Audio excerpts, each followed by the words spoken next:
السلام علیکم. پټ ګناونه کول، یوازې ګناونه کول، په تیاره کې ګناونه کول.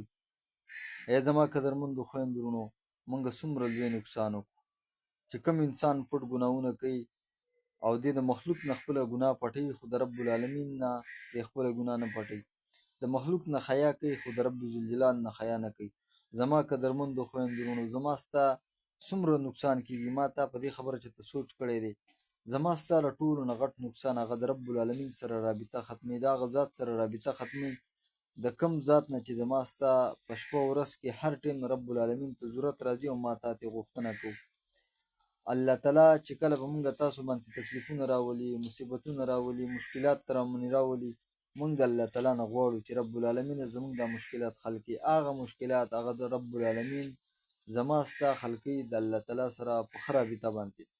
نو زما ستا تعلق د رب العالمین سره پټ ګناونه خرابوي.